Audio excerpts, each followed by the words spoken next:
Justice, the Premier of the Western Cape, Your Grace, the Archbishop of Cape Town, colleagues, ladies and gentlemen, brothers and sisters, fellow South Africans, welcome. Chief Justice, Archbishop, please come and take your seat.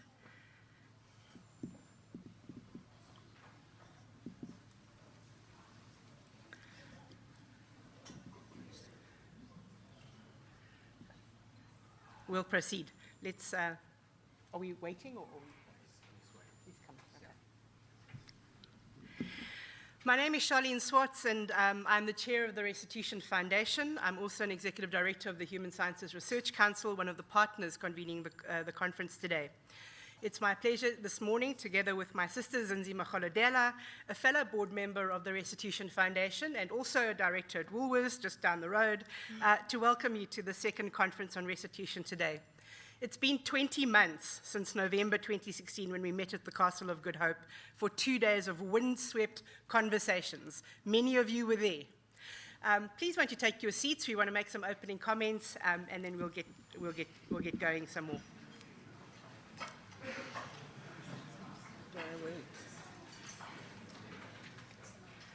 We might have to stand again, sorry. Chief Justice, welcome.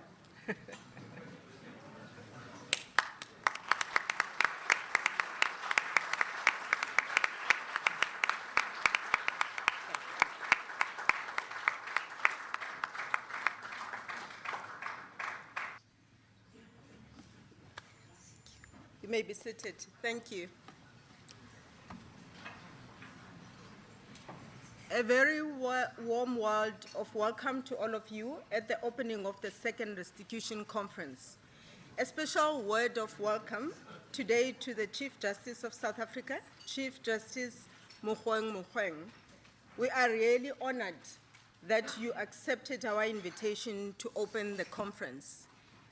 A special word of welcome to the Premier of the Western Cape, Ms. Helen Zille, and all other members of Parliament. We want to welcome His Grace, the Archbishop of Cape Town, Dr. Thabo Makgoba, who will introduce the Chief Justice. Thank you very much for making yourself available today. The preamble of the South African Constitution reads, "We, the people of South Africa, recognize the injustices of the past. We honor those who have suffered for justice and freedom in our land. We respect those who have worked to build and develop our country, and believe that South Africa belongs to all who live in it, united in our diversity. We therefore, through our freely elected representatives, adopt this Constitution as the supreme law of the Republic, so as to heal the divisions of the past and establish a society based on democratic values, social justice, and fundamental human rights. We lay the foundations for a democratic and open society in which government is based on the will of the people and every citizen is equally protected by law, to improve the quality of life of all citizens and free the potential of each person, and to build a democratic and united South Africa able to take its rightful place as a sovereign state in the family of nations." The theme for this year's conference is restitution, creating a shared future, and we believe that this aim honors this preamble of our Constitution. This conference takes place in the Western Cape, on the land where we must acknowledge the huge injustices committed to peoples we collectively call as Khoisan. As a nation, we must address this injustice as a matter of urgency. During our conference deliberations, we will be mindful of this reality. In the spirit of the Constitution, this conference wants to create a space where we would like to acknowledge all the citizens of the country and work on how we, as the people of this country, can live in real peace with each other, where we can build a shared future. We can only build a shared future if we ensure that the root causes of the conflict caused by colonialism and apartheid are addressed. We believe that the restitution is a means that will enable us to address the root causes of the South African conflict. But how do we understand restitution? We understand it as the acts and the attitudes, symbolic and material, legal and social, that can be affected by the courts, by government, but also by individuals and communities, that has the aim of rebuilding what has been destroyed and damaged by past injustice that still has effects in the present. Restitution is about land, but it's also about dignity and worth and value and wealth and opportunity and belonging.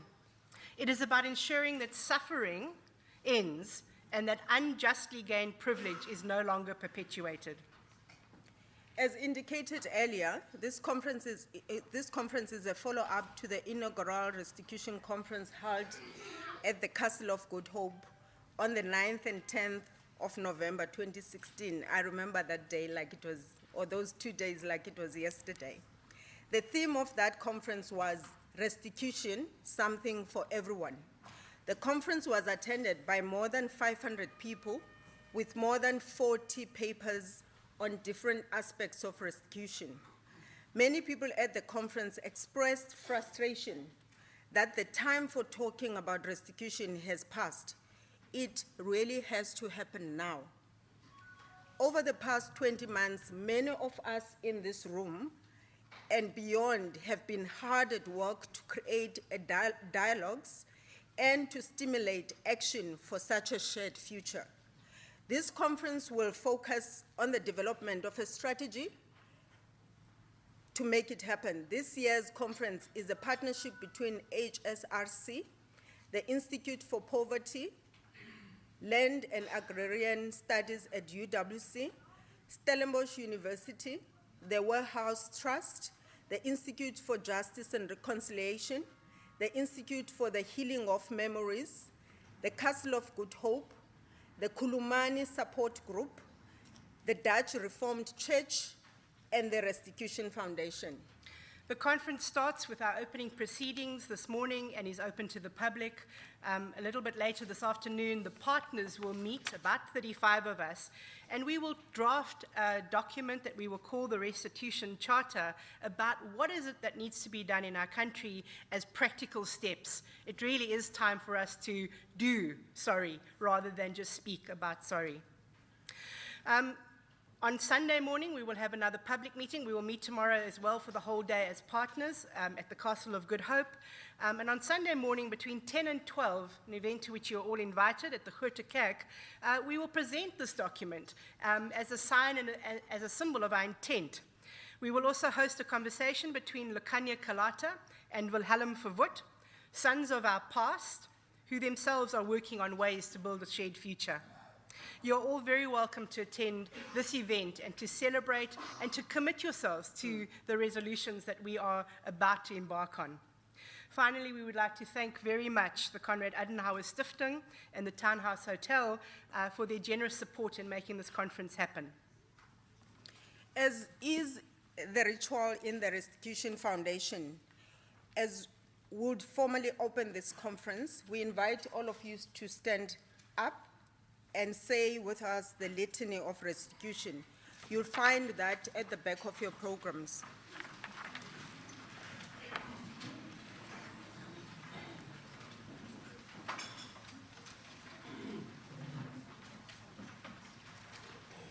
Let's begin. We stand together humbly before each other. We are united in hope. We are committed to face the past. We need deep courage for this. For the actions and attitudes of restitution, we humbly strive. With words that do not result in action, we are no longer satisfied. For excuses and reluctant leadership, they are not enough. With government programs alone, they are not enough. For accusations, fear, and blame, we renounce these. For our forgetfulness and short memory, we are truly sorry. For demanding that those who have been hurt bear so much, forgive us. For those of us who have grown up after apartheid, we offer up our privilege. For those of us who were complicit with apartheid, we have considered our ways. For those of us who were dishonored by apartheid, we open our hearts to true sorriness. Give us a new vision of South Africa, that we know to be possible, a South Africa where the weak are protected, and none go hungry or poor, a South Africa where the riches of land and soil are shared, and everyone can enjoy them, a South Africa where different races and cultures, live in harmony and mutual respect, a South Africa where peace is built with justice. and justice is guided by love. Give us the inspiration and strength to build it. To this we are committed. Thank you very much. You may be seated.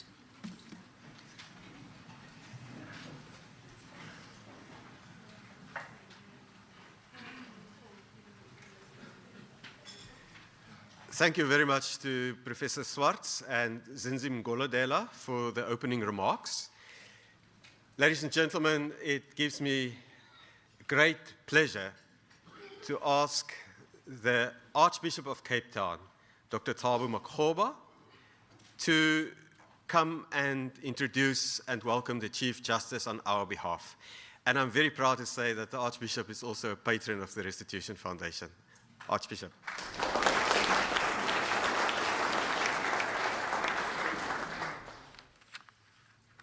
Thank you very much, Dion.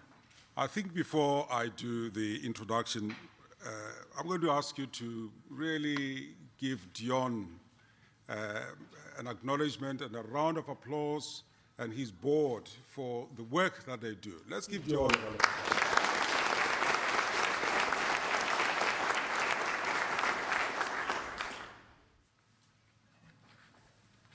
As patron, I get to do lovely things. I don't give speeches, and I appear and I introduce great South Africans. And so, Madam Premier and invited guests, the Chief Justice needs no introduction in South Africa. He is a family man, a pastor, a scholar, a fine jurist, a person from Kofikral, a village in the northwest, Gamokgatla. And he is married and has two daughters, Johanna and Uteng, and one son, Mogaetjhu. Mogaetjhu meaning my relative. And the Chief Justice can be summed up by a passage in Matthew. I'm taking a chance because he's also a pastor. And my apologies for those that also hold other sacred texts, but we acknowledge those. Matthew 23, verse 23 to 26 says, "Justice and mercy are the weightier matters of the law." And I think in exploring in exploring weightier matters of the law, you have been characterized by your courage, by your quest for justice and mercy. And so the Chief Justice has been in the Constitutional Court since October 2009, and you all know some of the judgment that he has presided on. And I need to, on a lighter note, Chief Justice, say what some of us said in our lounges when you were elected or appointed as Chief Justice. We couldn't say Mogoeng-Mogoeng, we said Mugu Mugu. And in Afrikaans, jy weet wat is 'n Mugu? And you have proved us wrong. That is clever, clever. So before I start preaching, ladies and gentlemen, as you can see, I'm quite excited to introduce the son of the soil, a scholar, a pastor, a priest, somebody who's passionate about justice, a wonderful South African. Please welcome the Chief Justice.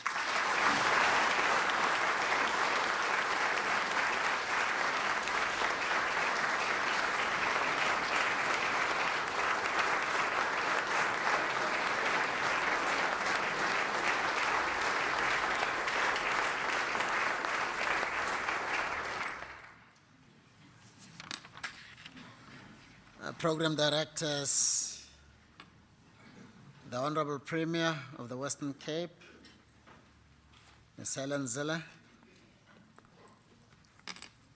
the Archbishop, Dr. Thabo Makgoba, Mrs. Tsalata, and the family, members of the Verwoerd family, the chairperson of the foundation, Professor Swart. Ladies and gentlemen, I greet you. I was telling people not so long ago that I never know which of my many speeches I'm going to deliver until the time has come.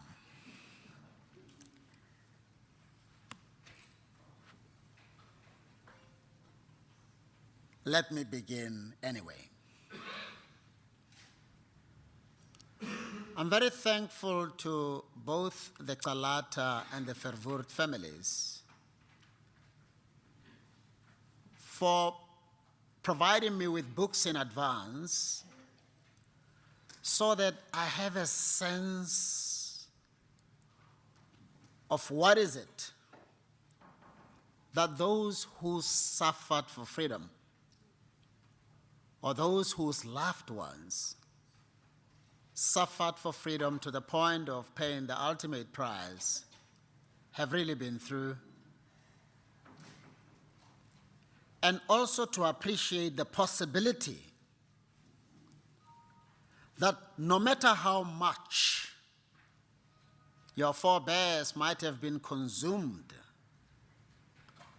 by hatred and a false sense of superiority, we are created in a way that allows for any one of us to connect with that loving, caring, and soft being that we have either taught ourselves to undermine or have been groomed to disregard. And your book, Mr. Wilhelm, I thought it was Willem, that's why I'm struggling. Wilhelm Verwoerd has really done a lot to help me appreciate that truly it's not late for South Africa to get her act together. I've been led to believe that what is sought to be achieved, and maybe I should read it, is what was read out not so long ago, which is, well, let me read it. We would like the conference to support the mobilization of the South African society to address the root causes of our painful pasts in order for us to live in peace with each other. The conference promotes various aspects of restitution, e.g. restitution of land, economic opportunities, health opportunities, education, dignity, memory, etc. The conference promotes restitution that would lead to healing. The conference will look at the reasons why the ideals of the Freedom Charter and the TRC restitution recommendations were not achieved and look at ways to address the hindrances.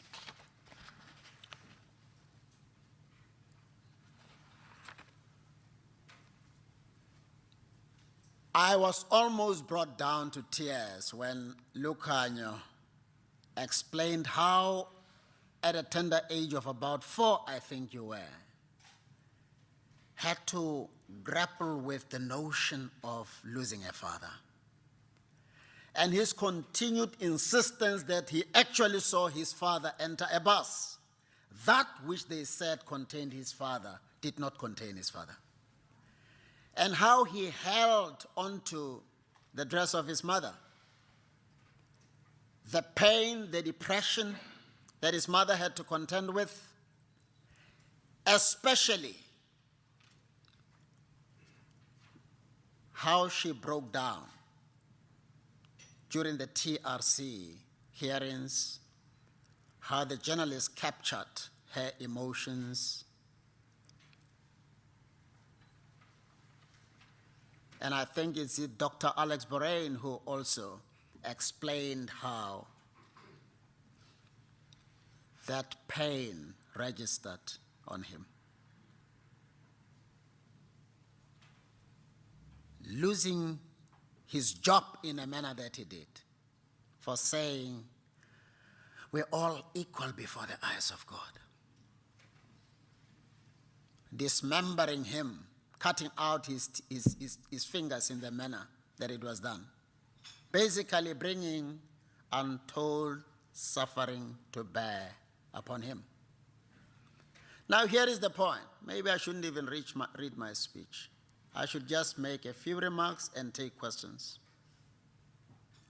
Why is it that 24 years down the line we gathered in this manner to reflect on restitution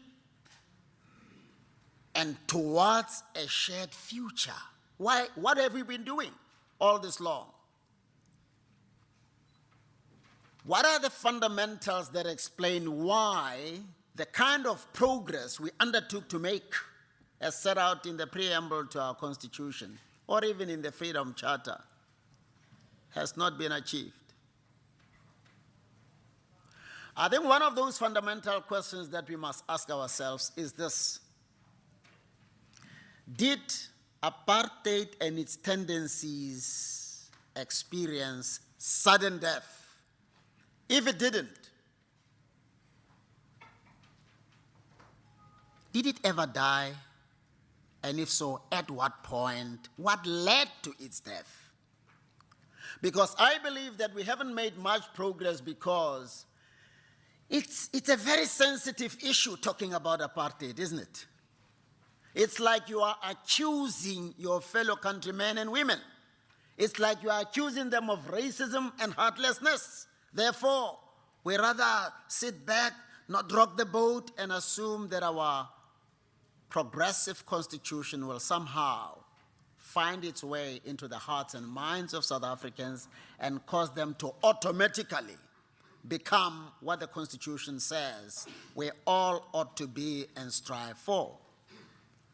I've had occasion to say we've been tap dancing around issues that we needed to confront for far too long. And that is why we're not making progress.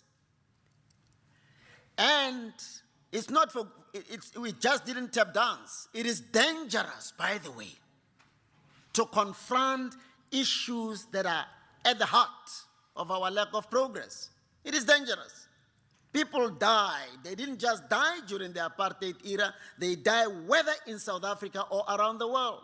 And maybe I must rush ahead of myself and read a quotation that explains why it's going to be very difficult to realize the objectives that you as the foundation have set yourself to achieve, that we as a nation have set ourselves to achieve, if we are either ignorant of what informs our limited progress or what could frustrate our renewed vigor to get to where we need to be. Let me read that.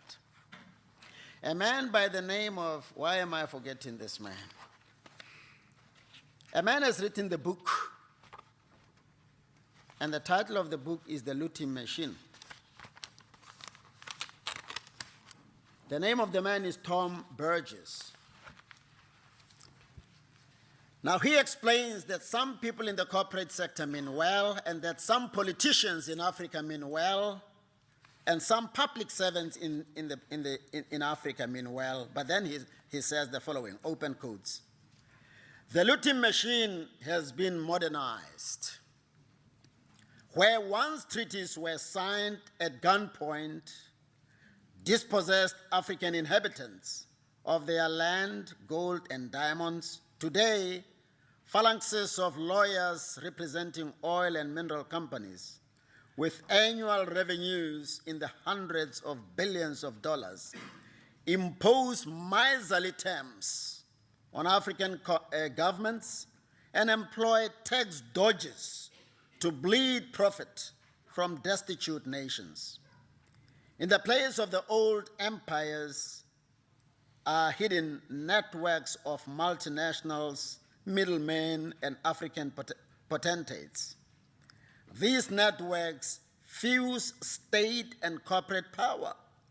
They are aligned to no nation and belong instead to the transnational elites that have flourished in the area of globalization.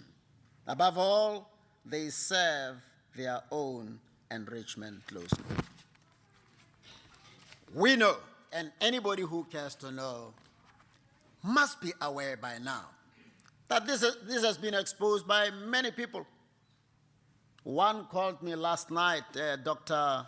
Rodney Howard Brown, a South African based in America. He released a book this year, The Killing of Uncle Sam, which tells you who actually runs the economy of the world, who actually runs the governments of the world, who actually declares war, and for what purpose. Why is it that we don't have peace around the world?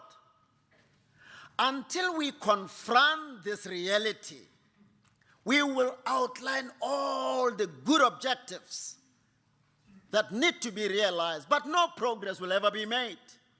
Because you don't just control or enjoy that much power and not look at owning machineries through which you can determine what people hear,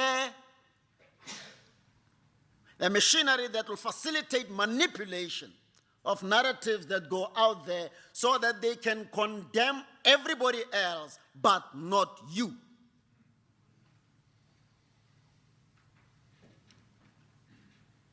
The new confessions of the economic hitman outlines that too. We know these things. So, how have we grappled with the fundamentals behind that which informed the death of Fort Talata? What did he die for? And what have we as a nation done to make sure that he didn't die in vain?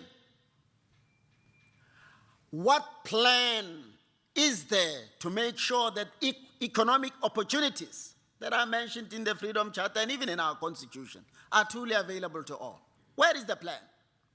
Why is it difficult to make sure that there is employment equity in South Africa? Why?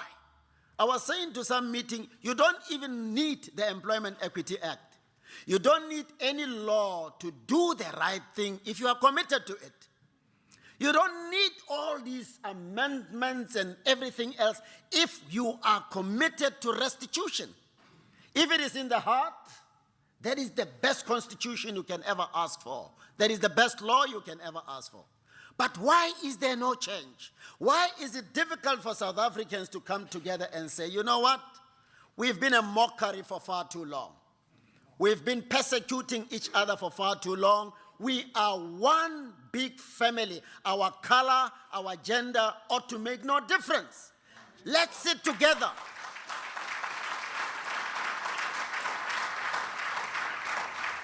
Let's sit together, typical of 70 family members, and give it to each other. Tell me what wrong I have done. Let me tell you what wrong we have done as a family, and let's find a solution together. Let's stop enjoying a scenario where we are successfully and skillfully able to locate blame in one area and one area only. What am I saying? We're all to blame. But we are to blame because we have allowed ourselves to be manipulated. That is the first starting point.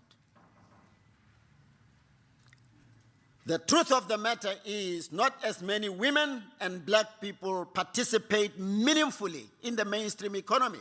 It's true. Why? And where is the plan? Is there resistance, or do we work together as a nation to make sure that the ideals that Fort Talata and others died for become realizable? Because if there is no plan and no commitment to the plan, we will be having this meeting in 2050, in 28, is that 2080? 2080. And nothing much would have been achieved. So, a meeting like this is not so much an intellectual exercise as it is a place where well-meaning South Africans ought to come together and indulge in a very brutal self-introspection. It is not a meeting where we have interests, vested interests to protect, but it's a meeting where, like Wilhelm Verwoerd, we sit back and say, truly, as a white man, I've benefited from the apartheid system. I'm not evil. My grandfather was not evil. He just had a particular world outlook. How do we address the problem without making anybody feel guilty? How do we address the problem without making anybody feel evil? How do we reach out to one another in a constructive way? How do we ensure that no black person thinks that he or she is entitled just to have without working? How do we get to that point where we realize that we all have the responsibility to work towards the economic development of South Africa, to work towards peace and stability in our country? I said I'll say something and then take questions because I think that's more effective. Where to from here? The beginning, I think, is networking, such as you are doing now. And please don't misunderstand me. I like giving this example and caution that people should not misunderstand me. But I think there is a lesson to be drawn from what the Afrikaner Broederbond did. Setting up a think tank of intellectuals to say, we Afrikaners believe that we have been oppressed and nobody is going to take us out of this oppression. We bear the responsibility to do it ourselves.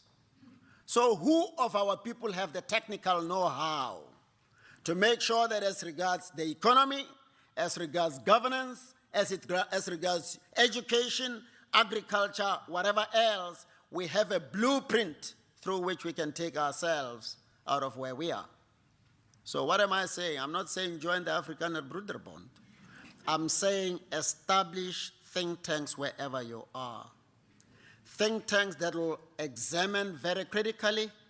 Political scientists can do that. Whoever else can look at another thing. Why should our education system allow 30% to be a pass mark? All those things. The quality of the education, of the educational system that we have as well. And come up with solutions, but it doesn't end there. Implementation is a critical part of achieving that which we set ourselves to achieve. Identify people with a track record of causing things to happen. And once you've done that, then you release responsibilities to them to do it. So in every sphere of influence where you find yourself, find a group of friends. Be as worried as Fort Galata and others were. Remember what they did? Small cells, where discussions about critical issues, including whether to establish a creche or not, were to happen. How to empower those in the community economically. How to cripple the economy if they think that the economy doesn't serve them through boycotts and whatever else. Those small cells, which mean no evil, but are designed to help us march forward as a united and reconciled South Africa, is what we need. 2, we need, for instance, to deal with the land issue very soberly.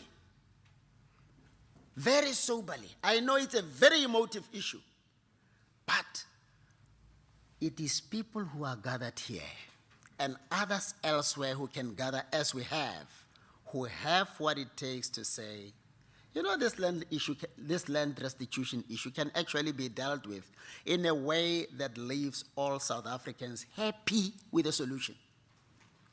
How did we become a constitutional democracy? Compromise. As long as none of us wants it all, as long as the love that I found mentioned in the Freedom Charter, by the way, the education system that teaches people to love their people and to love their country, as long as you are driven by love for another human being, black or white, then you'll say, we don't want to destroy this country.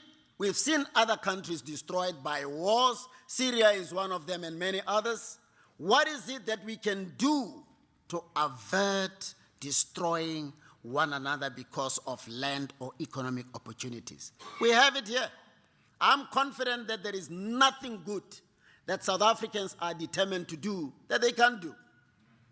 Remember how impossible it appeared to be when the negotiations that resulted in the constitutional democracy that we are began. It looked like a joke. It looked like a hopeless situation. But here we are. What is it that we can do? Even the World Cup, remember? It looked like something way beyond our capabilities. But it happened, and happened well.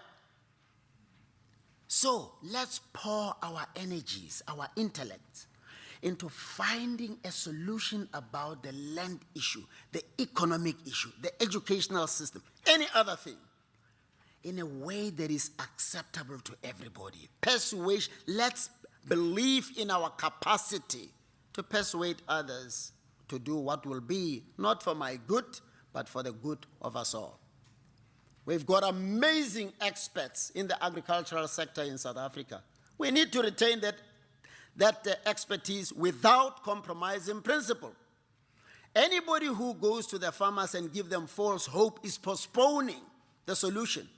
Speak to them lovingly, say, let us talk until we agree. I've had several meetings with people in the agricultural sector, and I realized that all they want is somebody who will listen to them. They are different. The overwhelming majority of landowners in this country are ready to talk, to find a solution. They are willing to sacrifice where sacrifice is required within reason. Why can't we do that? Why are we more in the public domain making statements that could tear us apart than statements that can bring us together as one big South African family? That should be our focus. But greed in all its permutations is driving us apart. We all talk about inequality, the gap between the poor and the rich, and especially those who are rich. They've got all sorts of concepts about it. A person earns what? As much as 5 million per month? Is the one talking about the widening gap between the poor and the rich. Am I against the rich? No. But what is it that you have done differently as an employer of a domestic worker in your home, as an employer of labor in the mining industry, in the manufacturing industry to lessen the gap? Are we doing business with a conscience, or is it all about money, an insatiable appetite for wealth? Because once you have that appetite for wealth, life doesn't matter.